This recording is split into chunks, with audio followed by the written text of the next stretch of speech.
আসসালামু আলাইকুম গাইস, কেমন আছেন? আশা করি ভালো আছেন। আলহামদুলিল্লাহ আমি ভালো আছি। আমাদের বাসার সামনে পানির অবস্থা খুব খারাপ।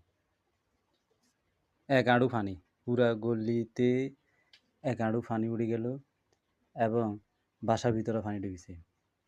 তো বাসার ভিতরে পানি যদি ঢুকে যায়, এখন অনেকের কষ্ট হইতেছে। কারণ এখান দিয়ে আসলে আবার এখান দিয়ে আসি গেলে জমে যায়। তো পানি আসতে আর কতক্ষণ আসতে পারে? তো এই আমাদের পুরা গলিতে এক আঁড়ু পানি দেখেন। এখানে অল্প একটু, আরো এদিকে হইলে আরো হুড়াটা মোট কথা পুরা গলিতে এক হাঁটু পানি উঠে গেছে।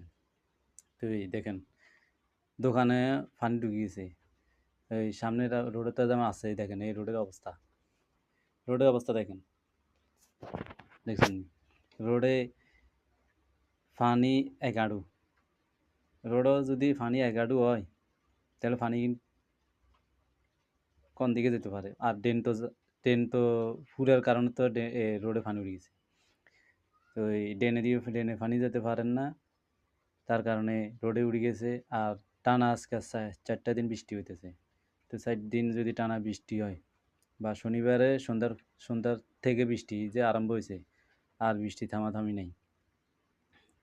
ওই এমিলে নাকি বলে আরও ৪-৫ দিন থাকবেও বৃষ্টি। তো এমিলে ৪-৫ দিন বৃষ্টি থাকলে তাহলে তো মনে হয় না রোডঘাট আরও ডুবে যাবে কই। তাহলে মানুষের চলাচলও করতে অসুবিধা হয়ে যাব, গাড়ি ঘোড়া চলতেও অসুবিধা হয়ে যাব, রোডঘাটও নষ্ট হয়ে যাব।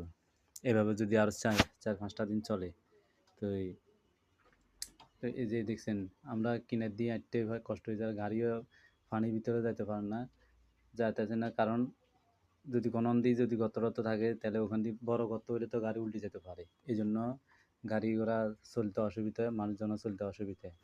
তো আমার মনে হয় পুরো পতেঙ্গা বেগ্গা ডুবি রয়েছে এভাবে।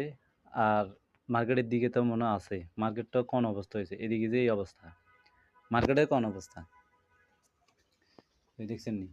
গাড়ি ঘোড়া চলে, আর এই চান এই দিকে দেখেন এখান থেকে কি অবস্থা। আর এমন কোনো গল্লি নাই যে ভাত রাখে না, প্রত্যেকটা গল্লি ডুবে রয়েছে পানি। আর বাসা বাড়ির তো কি বলবো আপনাদেরকে, প্রথমত আপনাকে আমার বাসার সামনে দেখা দিছি, তো আমার বাসার সামনে এই অবস্থা এক হাঁটু। আর অন্য গলিতে যেমন ডুবে রয়েছে, রুমগুলো ডুবে নিচে, তো ওগুলো তো মনে হয় এক মাস হয়ে গেছে।